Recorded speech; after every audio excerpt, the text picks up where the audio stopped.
You're watching TVC Breakfast. Yesterday, 15th September, was International Democracy Day. This International Democracy Day is an opportunity to urge all governments to respect their citizens' rights to active, substantive and meaningful participation in democracy.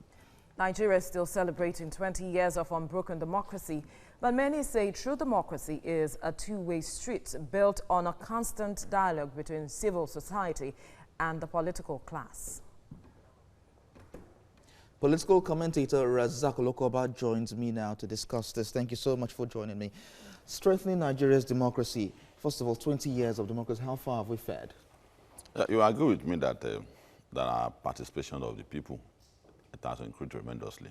Which is essentially the definition of democracy. It's not election every 5 years or so. The will of the people must prevail. And you agree with me that in the last 20 years, there are more inclusion and governance by the people. People have a say. People have taken over the process. And between now and 1999, nobody will say that the military era is a preferred choice of a system of governance to democracy. Every day you see people who disagree with government, and you see people government reversing policy. That's democracy. You see people supporting and commending what government has done. That's essentially democracy, unlike what we have in the past where military take decisions without consultation. So by and large, I give the political class, there's more to be done in our democracy. Okay. There are more things that they have to do. Lessons have been learned, and the lessons we have learned, the greatest lesson we have learned is not to take the people for granted. So I rated what we have done in the last 20 years as above a pass mark. We have done very well because no matter the crisis that we have witnessed, no matter the disagreement in the last 20 years, I've not seen anybody that has openly called for a return to the military rule. But that's one of the biggest lessons that we have learned, that it is not an alternative, and there's no time in our life we must allow anything to happen to our democracy. But by and large, looking at how democracy has evolved over the years, 20 years unbroken democracy, have we been able to put policies and structures in place to ensure that it is strengthened further? Yes, yes. And that's a strengthening of democracy. It's not essentially the structure. Okay. It's essentially the people. People have taken over the process. People now realize that the decision to run government is not essentially by the people in government. It's essentially by the people themselves. That's why the civil society took time to lecture the people that your fate as a nation, your fate as a people lies on your palm. Nobody will come around your country for you. Christ will not run it for you. Muhammad will not run it for you. Americans will not run it for you. You will run your process by yourself. And that is why you must keep encouraging the people that our guys in government are our employers.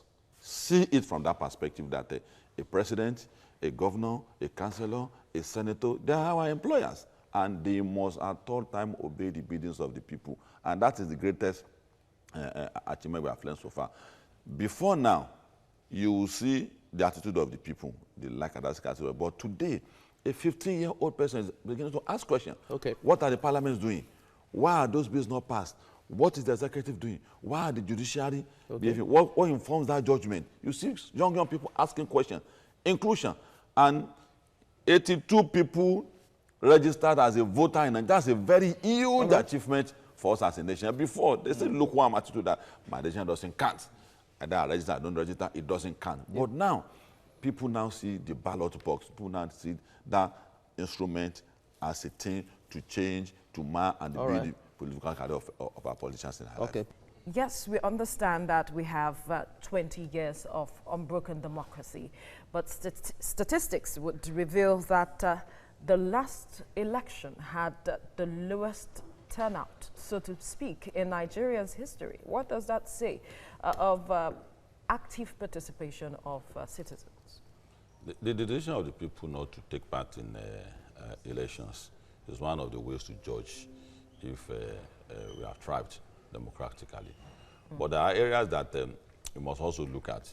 The first is numbers of people that got registered. It's an indication. So what we need to do more is when you see dividends of democracy, people will see the need for them.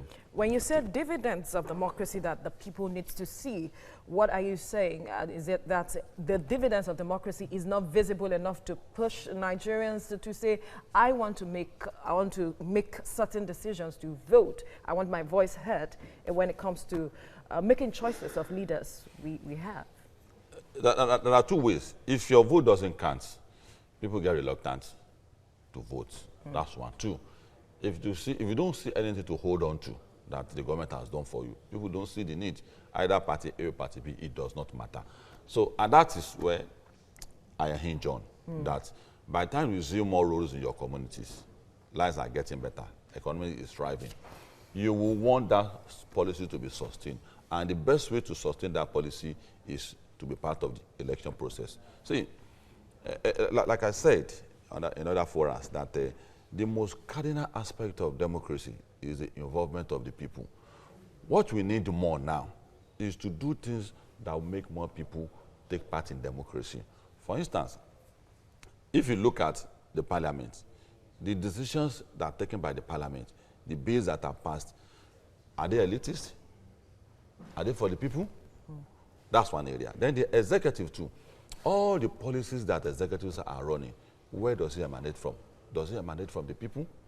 Then the judiciary, the judgment that have been passed, are they judgment that brings trauma to the people? Are they judgment that gives an impression that our judiciaries are getting better? So if you put all this side by side and weigh it with what has happened in the last 20 years, you will draw a conclusion.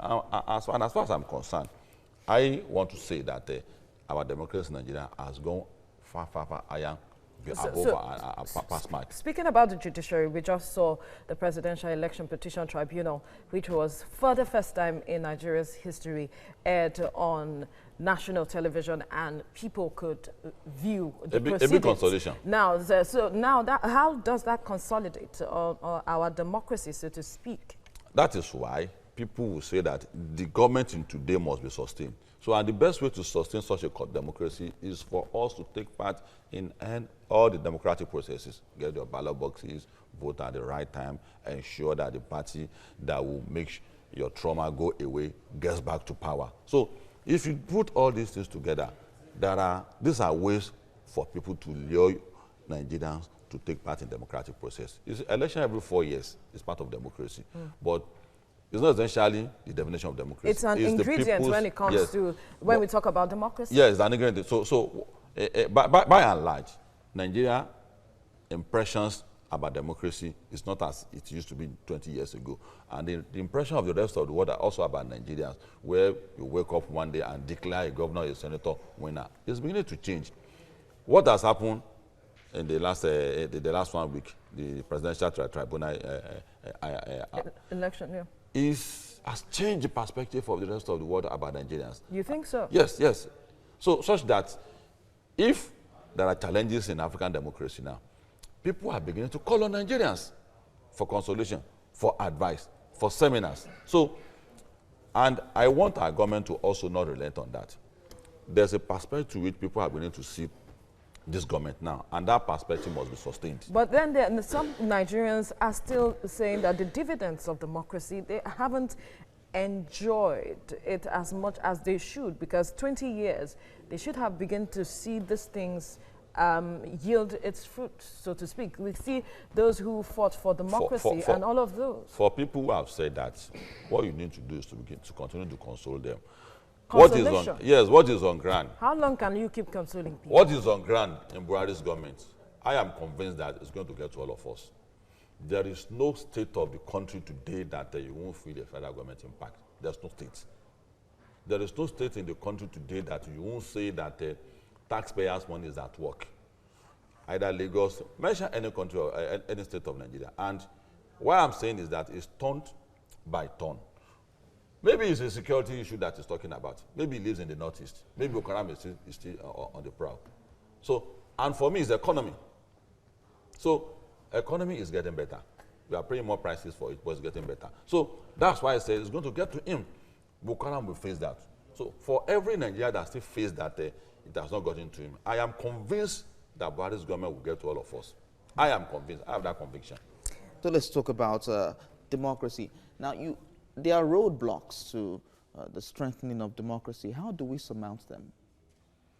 Well, people must consistently get organized.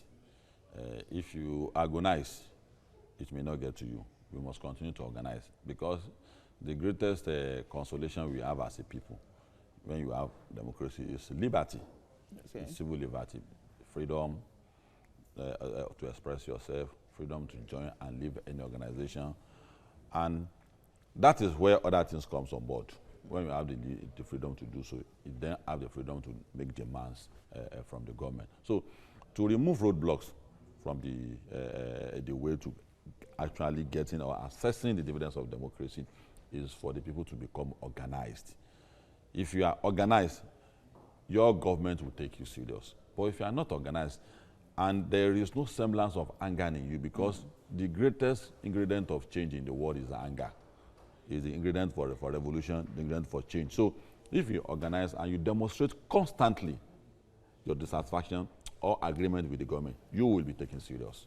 But that's if the government doesn't see the demonstrations as a threat to democracy. No. That is part of the responsibility of the people. A people must ensure, because the kind of leader you have determines who you are. If you vote someone who does not respect your right, that's your fault. So it starts from the point of view of expressing your electoral rights, that I want A or B party to be in power. So if the manifesto of a particular party is a manifesto that respects the right of the human being, it is difficult for such party to change tomorrow without respecting the right of the people. So for people who have their right to be respected, you must almost and constantly get to power a party that must respect your right. And that's the beginning of what I've said, that the greatest consolation you might have as a people is when you have your civil liberty respected as a people under a democratic institution. All right, so let's talk about civil society organizations. What are the roles of CSOs in strengthening democracy? It's an arbiter between the people and the government. Constantly, you must be on the side of the people. And there must also be time when you must have the courage to tell the people that, no, you are making demands that the government is incapable of giving to you. So it's not essentially about fighting the government. It's also about who is right between the people and the government. There are instances where the government is right, but people are under the impression that they are making correct demand. So as a civil society, you are in between the people and the government, that these are demands that are made to the government. For instance, the labor demands for 30,000. Yeah. There are prices that is fit for a worker to be paid. And there are also prices that the government has a capacity of paying. It is the duty of the civil society to have the courage to tell the two sides that government, you shouldn't pay so price. It's not befitting for a Nigerian worker to get this type of amount as a salary. And to also tell the labor that our economy does not have the capacity to pay this kind of a salary. That is the role of a civil society. It is not, I don't go agree all the time. It is not about condemning the government of it. It's not about either the government is right or the government is wrong. I must be on the street to fight the government. It's a moderator between the people and the government. But that's what we see every time. A lot of CSOs come out against the government and claim they are with the people. Now you're saying civil society are supposed to be in between, the arbiter between the government and the people. Now how do we sieve such society? How can Nigerians sieve the societies and understand this perspective that you have brought up? Reality will make us understand that there are irresponsible radicalism, so many irresponsible radicalism in town now that the people themselves will ask questions that, no, this thing you're agitating for is not correct. Then reality will compel us to realize that all over the world, people get educated to a point where they realize that government don't have capacity to do this. You must develop to that point. And how do we get to that point? It's advocacy, it's education. Okay. This is what you and I, what we are doing today. So by and large, what I'm saying is that civil society must constantly have the courage to tell the truth, either to the government or to the people. All right. Constantly.